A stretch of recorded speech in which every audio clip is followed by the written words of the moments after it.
Supported by Shivnagar विद्याप्रसारक मंडळ, Malegaon Budruk Baramati, V Nirmiti, Ghanwat Jachak association, venue partner imperial banquet and lawns.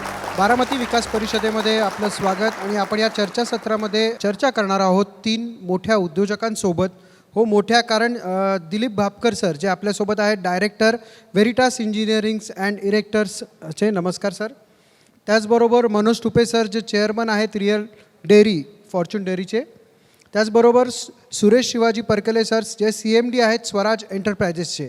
मी मोठं अशासाठी म्हटलं कारण ते प्रत्येक क्षेत्रात यशस्वी आहेत आणि त्यांच्या क्षेत्रातलं त्यांनी मोठं कार्य केलं आहे. पण सकाळी उठल्यानंतर आपण जे डेअरीमध्ये जातो, दूध घेतो, त्याचा महत्त्वाचा भाग आपल्या स्टेजवर दिसतो आहे. त्याचबरोबर आता आम्ही जे बसलो आहेत म्हणजे फर्निचर उद्योगाशी संबंधित जे क्षेत्र आहे त्यामधले देखील दिग्गज आपल्यासोबत आहेत. आणि दुसरं उद्योगाची उभारणी करण्याचं स्वप्न जर आपल्याला पाहायचं असेल तर त्यांच्याशिवाय पर्याय नाही असे देखील उपलब्ध आहेत. असे तिघही उद्योजक हे आपल्याला महत्त्वाचे आहेत.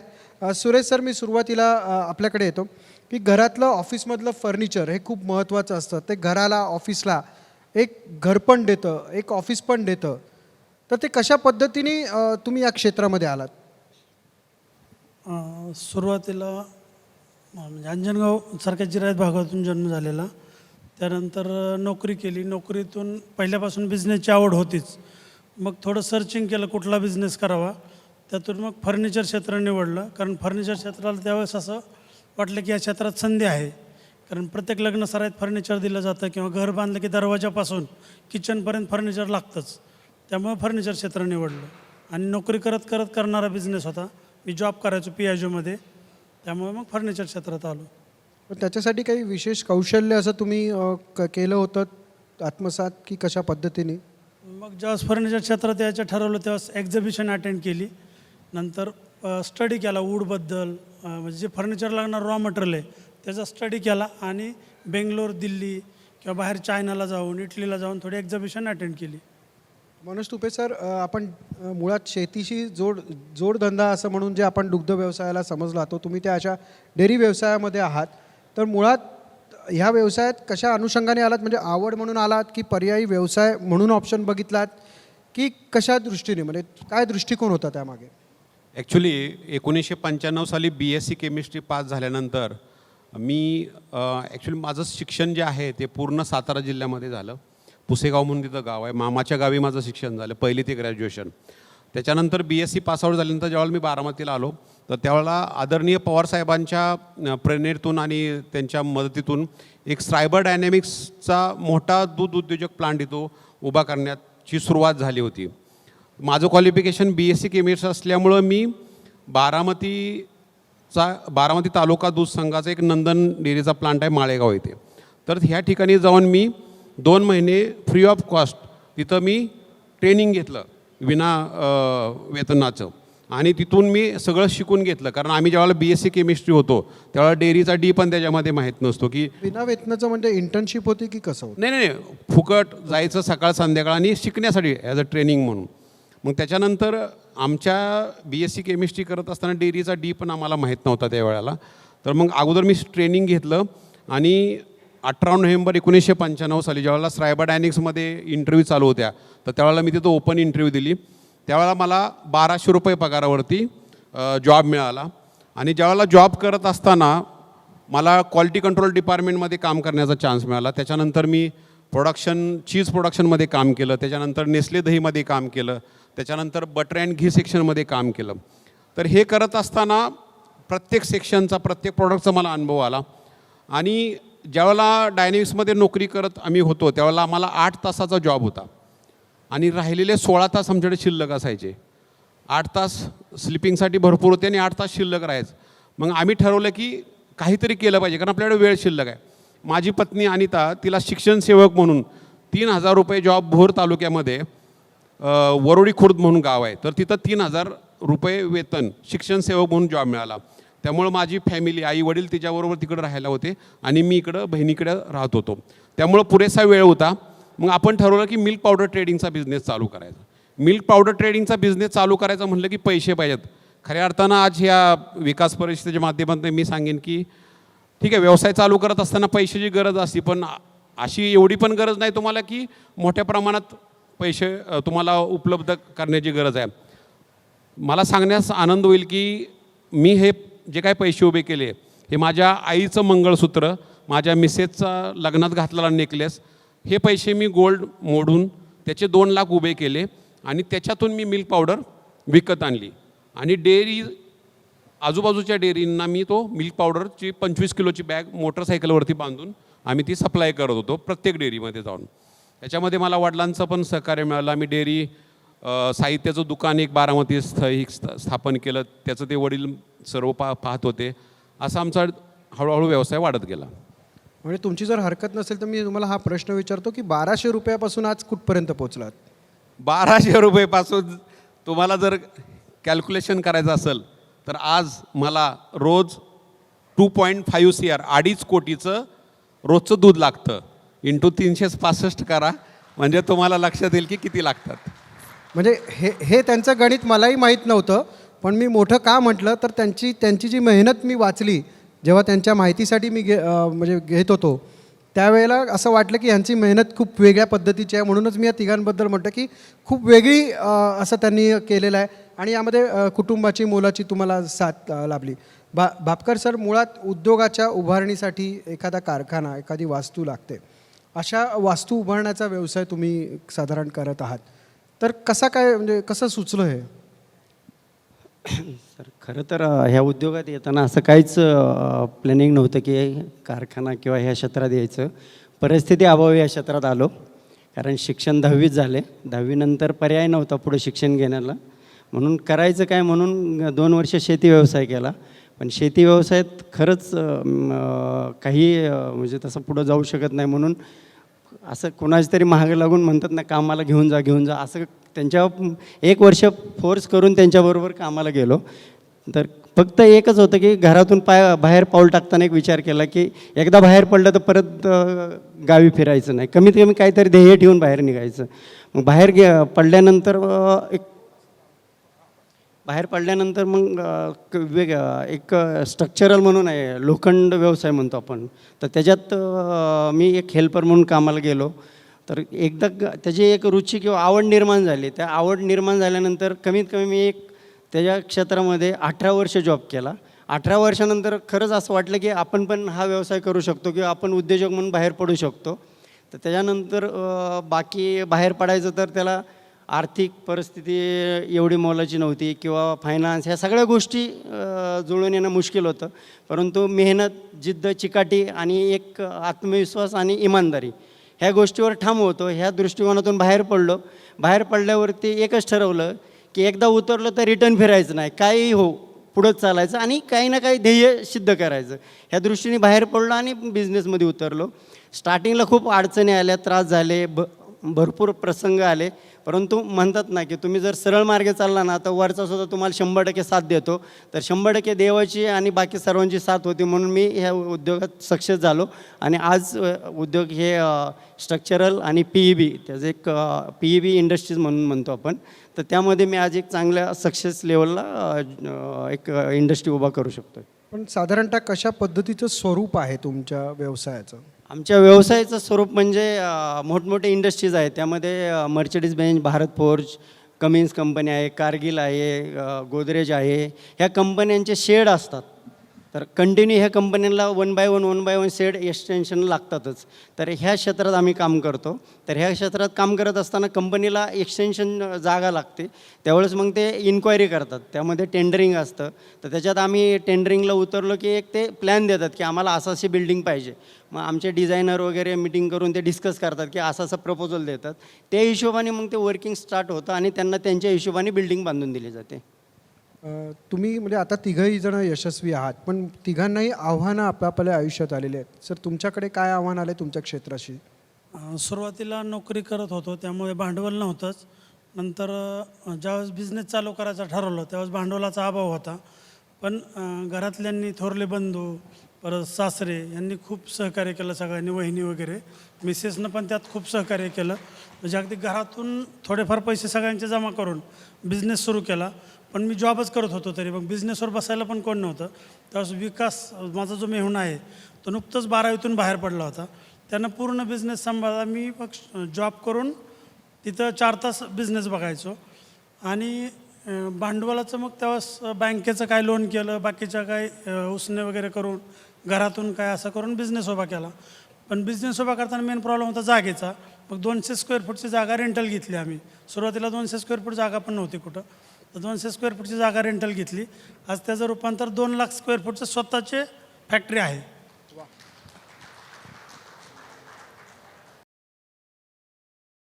भापकर सर, तुमच्या क्षेत्रामध्ये तुम्हाला कोणती आव्हान आलं उद्योग उभारताना? आमच्या क्षेत्रामध्ये आव्हानं भरपूर आहेत सर. एक तर आम्हाला ऑल इंडियात मी प्रोजेक्ट करतो. महाराष्ट्राच्या बाहेर किंवा महाराष्ट्रात सुद्धा काम करताना भरपूर प्रॉब्लेम येतात. ते लोकल प्रॉब्लेम असतात. परत कॉम्पिटिशन आत्ताच्या युगात बघितलं तर कॉम्पिटिशन खूप स्ट्रॉंग आहे.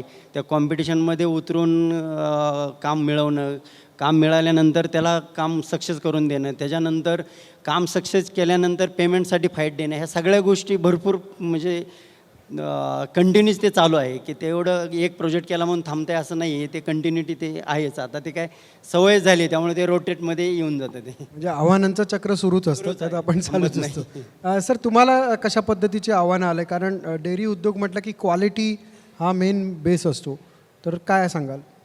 ॲक्च्युली ज्यावेळेला मी डायनॅमिक डेअरीमध्ये जॉब करत होतो, त्याच्यानंतर मिल्क पावडर ट्रेडिंगचा बिझनेस मी चालू केला.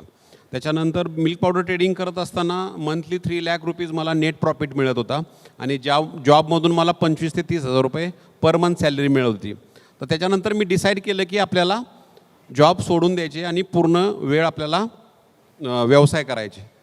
ज्यावेळेला 2009 साली मी रिझाईन करून बाहेर पडलो, त्यावेळेला ठरवलं की आपल्याला मिल्क पावडर जे आपण ट्रेडिंग करतो आहे किंवा बाहेरच्या स्टेटमधून विकत आणतो आहे आणि इथं आपण विकतो आहे, तेच मॅन्युफॅक्चरिंग आपण इथं करायचं अशा डोक्यामध्ये विषय आला. त्याच्यानंतर मी आदरणीय अजितदादा पवार साहेबांना मंत्रालयामध्ये जाऊन भेटलो 10 जून 2010 साली.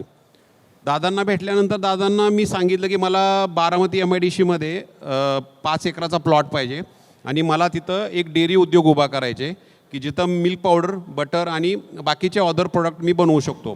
तर त्यावेळेला मी दादांना भेटल्यानंतर दादांनी मला म्हणले, अरे कशाला तू व्यवसायात पडतोय, तू नोकरी करतोय, चांगलं आहे, यात नको पडू. नाही दादा म्हणलं, मला हा व्यवसाय करायचे आणि ह्याच्यातून आपल्याला रोजगार निर्मिती तयार होईल आणि बारामतीमध्ये त्या पद्धतीनं लोकांना रोजगार मिळेल. दादांना ते अतिशय चांगलं ही वाटलं आणि त्याच्यानंतर त्यांनी मला सचिन भाऊ अय्यर त्यावेळेला उद्योग राज्यमंत्री होते 2010 साली, तर त्यांना एक पत्र दिलं आणि MIDC जे CEO आहेत छत्रपती शिवाजी, त्यांना एक लेटर दिलं.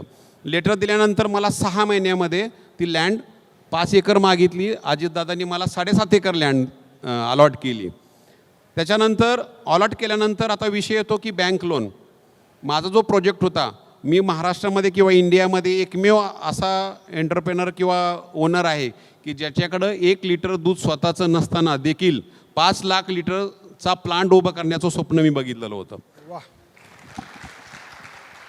मग हे करत असताना आम्ही 30 कोटीचा प्रोजेक्ट रिपोर्ट तयार केला. ज्यावेळेला तुम्ही 30 कोटीचा प्रोजेक्ट रिपोर्ट तयार करता त्यावेळेला तुम्हाला 25-75 7.5 कोटी मार्जिन मनी लागतं. म्हणजे कुठल्याही बँकेत तुम्ही एखादी मोटरसायकल जरी गेला तर त्याला तुम्हाला मार्जिन मनी द्यावं लागतं. मग बँक मला प्रत्येकाला विचारायची की 7.5 कोटी रुपये तुम्ही कुठून आणणार, कारण तुम्ही तर जॉब करत होता, तुमच्याकडे काहीच नाही आहे, तुमच्याकडे दूध नाही, मग आम्ही तुम्हाला लोन नाही देऊ शकत. असं लिटरली माझं जे स्ट्रगल होतं ते 2 वर्षाचं होतं. 2 ते 2.5 वर्ष 17 ते 18 बँकामध्ये मी इंटरव्ह्यू देत होतो, प्रोजेक्ट रिपोर्ट सबमिट करत होतो, परंतु कोणतीही बँक मला लोन देत नव्हती. एक दिवस असा आला, जी बँक कुणालाही लोन देत नाही, आता सगळे उद्योजक माझ्या समोर बसलेले आहेत, जी बँक कुणालाही लोन देत नाही, स्टेट बँक ऑफ इंडिया यांनी मला 30 कोटीचं लोन सँक्शन केलं आणि तो प्रोजेक्ट मी 8 महिन्यामध्ये उभा केला. ॲक्च्युली हा प्रोजेक्ट जो उभा होतो तो 2.5 वर्षामध्ये होतो.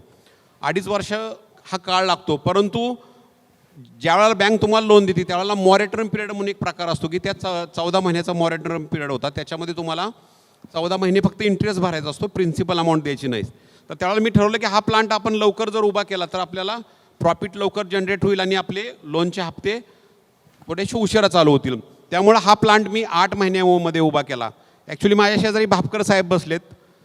डेअरी इंडस्ट्री उभी करत असताना मी नवीन कन्सेप्ट आणला महाराष्ट्रामध्ये. भापकर साहेब हा पहिल्यांदा मी कन्सेप्ट आला की प्री इंजिनिअरिंग बिल्डिंगमध्ये मी पावडर प्लांट उभा केला की ज्या गोष्टीला 2.5 वर्ष लागतात तो प्लांट आम्ही 8 महिन्यामध्ये उभा करून तो रन केला. तर सध्या जी काय आम्ही काम करतोय तर आमचे जे कस्टमर आहेत ते ब्रिटानिया, पतंजली, ITC, पार्ले, हावमोर, वाडीलाल सगळे मल्टीनॅशनल कस्टमर आहेत. आम्ही प्लांट असा उभा केला की प्रत्येक कस्टमर जेव्हा ऑडिटला येतो, कारण कोणतीही वस्तू आमच्याकडनं घेताना हा इडिबल असल्यामुळं तो आपला कंझ्युम होण्यामुळं प्रत्येक हे food safety point of view audit करतात. तर प्रत्येक वेळेला आत्तापर्यंत जेवढे आमच्याकडे कस्टमर आले की ज्यांनी प्लांट ऑडिट केला, व्हिजिट केला, तर तो प्रत्येक ऑडिटमध्ये आमचा प्लांट आम्ही टोटली सक्सेस करून आम्ही त्यांच्या ऑर्डर घेतलेल्या आहेत. आज आम्ही इंदापूरमध्ये 2020 साली ज्यावेळेला कोविड चालू होतं त्यावेळेलासुद्धा आम्ही एक इंदापूरमध्ये खूप मोठा 100 कोटी इन्व्हेस्टमेंट केलेला प्लांट टाकलेला आहे. आज आम्ही 2 कंपन्या चालवत आहोत. तिसरा प्लांट आम्ही नगर जिल्ह्यामध्ये नेवाशामध्ये एक चालवायला घेतला आहे रेंटवरती, आणि लवकरच आम्ही 4थ्या प्लांटचं प्रोव्हिजन बारामती MIDCमध्ये रिअलच्या ह्याच्यामध्ये इन्व्हेस्टमेंट करतो आहे. तर आत्ता जे काय आम्ही डेली 7 लाख लिटर दूध हँडल करतो आहे, जर आम्ही हा प्लांट जर 50 टनी टाकला तर जवळजवळ 14 लाख लिटर दूध आम्ही रोज प्रोसेस करू. ॲक्च्युली हे आज दूध हे अमृत समजलं जातं, आणि ज्यावेळेला आम्ही दुधापासून बनणारे पदार्थ ज्यावेळेला चांगल्या क्वालिटीचे आम्हाला बनवायचे असतात तर फार्मर लेवलला जाऊन आम्हाला खूप मोठ्या प्रमाणात काम करावं लागतं. त्यांना सगळ्या क्लिनिंगपासून हायजीन सगळ्या गोष्टीचं त्यांना ट्रेनिंग द्यावं लागतं. आज आम्ही अँटीबायोटिक्स फ्री 7 लाख लिटर दुधामध्ये रोज आम्ही 3 लाख लिटर दूध अँटीबायोटिक्स फ्री दूध आम्ही कलेक्ट करतो, आणि त्याचे प्रोडक्ट चांगले प्रकारे मिल्क पावडर, बटर बनवून मग आम्ही तो मार्केटमध्ये वितरित करत असतो. आमच्यापुढं चॅलेंजेस खूप आहेत. म्हणजे आम्हाला एवढे लायसन्स लागतात मोठ्या प्रमाणात. फूड ड्रग असेल, बॉयलर इन्स्पेक्टर असेल, ज्यावेळेला आम्ही फूड इंडस्ट्रीमध्ये काम करतो त्यावेळेला मोठ्या प्रमाणात आम्हाला लायसन्स आमच्यासाठी खूप महत्त्वाचे असतात. तर हे एक आमच्यासाठी मोठे चॅलेंजेस असतात. फंड्स उभे करणे किंवा त्या लेवलला जाऊन तुमचे चॅलेंजेस बघून असं वाटतं की आत्मविश्वास जर असला तर चॅलेंजेस कमी पडतात. करेक्ट. नक्की. परकले सर, मुळात तुमचा फर्निचर उद्योग हा कौशल्याशी निगडीत आहे. तर हल्ली आपण बऱ्याच वेळा म्हणतो की स्किल लेबर कमी मिळतात, तर ही तुमची मुख्य अडचण असते का, आणि जर असेल तर ती कशा पद्धतीने तुम्ही निभावता? आम्ही प्रत्येक ITIमध्ये जाऊन किंवा जे टेक्निकल इन्स्टिट्यूट आहेत त्यामध्ये जाऊन इंटरव्ह्यू घेतो, आणि जे आम्हाला स्किल लेबर मिळतं पण ते पूर्ण स्किल नसतं, फक्त थेरॅटिकल नॉलेज असतं. मग अशा लेबरला आम्ही इथं ट्रेनिंग देतो किंवा काय बेंगलोरला पाठवतो, काही लोक मुंबईला पाठवतो. ट्रेनिंग देऊन ते लोक तयार करतो आणि त्याच्यातून फर्निचर बनवतो. आत्ता आम्ही 3 सेक्टरमध्ये काम करतो. एक आमचे डीलर आहेत, 100 डीलर आहेत, 3 राज्यात काम करतो, महाराष्ट्र, कर्नाटक आणि गुजरात. इकडे बेंगलोरपर्यंत जातो सगळा माल. असं 100 डीलर्स आहेत. दुसरं सेक्टर आहे खाजगी हॉटेल्स वगैरे. त्यातलं सगळ्यात मोठं हॉटेलचं काम केलं ऑक्सफोर्ड हॉटेल पुण्यातलं, जे गोल्फ रिसॉर्ट आहे, जे भारतातलं सगळ्यात मोठं गोल्फ रिसॉर्ट आहे. आणि गव्हर्नमेंटमध्ये काम करतो, ज्या PWDच्या बिल्डिंग असतात. आता बारामतीचं बस स्टँड, त्याचं फर्निचर आम्ही केलं आहे. ज्या बारामतीतल्या सगळ्या बिल्डिंग आहेत त्यातलं 75-80% फर्निचर आपलं आहे. त्यानंतर 2022ला आम्ही राजभवनमधला जो दरबार हॉल आहे, जिथं शपथविधी होतो, तो हॉल, आणि राज्यपाल बंगला जो 35,000 स्क्वेअर फूट आहे नेकलेस पॉईंटला, त्याचं फर्निचर आम्ही केलं. आणि आत्ता आम्हाला दिल्लीच्या गृहमंत्रालयाची फर्निचरची ऑर्डर मिळाली. आम्ही फेब्रुवारीपासून ते काम चालू केलं आहे. इथून दर 2-3 दिवसाला एक कंटेनर भरून आम्ही दिल्लीला पाठवतो आहे. आता ती बिल्डिंग पूर्ण संपत आणली आम्ही 2 महिन्यात. नक्कीच. बापकर सर, तुम्हालाही देखील हा साधारणतः असाच प्रश्न आहे, कारण कौशल्य हे तुमच्याशी देखील निगडीत आहे, तुमच्या व्यवसायाशी देखील निगडीत आहे. ती तुम्ही गरज कशा पद्धतीने भागवता, आणि सरकार आणि प्रशासनाकडून तुम्हाला कोणत्या अपेक्षा आहेत? सरकार आणि प्रशासनाकडून तसं ज्या काय अपेक्षा बारामतीसाठी पाहिजेत त्या बऱ्यापैकी दादांच्या ह्याच्यातून उपलब्ध आहेत.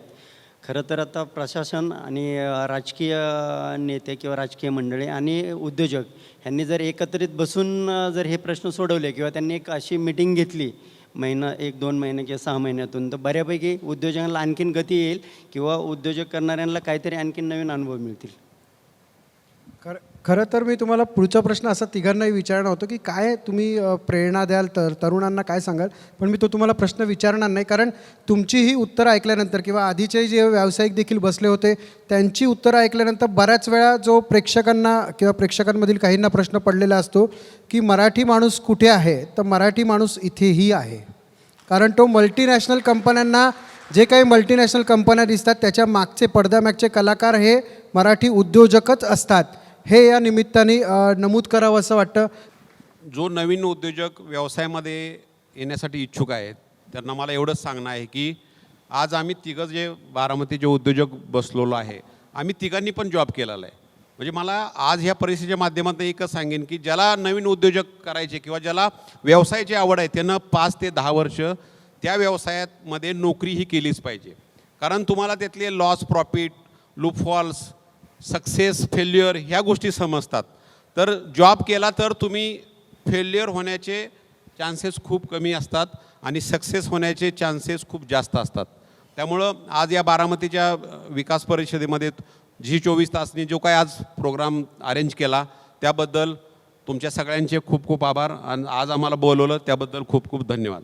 नक्कीच, आणि अशी संधी वारंवार आम्हालाही मिळव आणि बारामतीकरांना देखील मिळव हीच अपेक्षा आहे. धन्यवाद.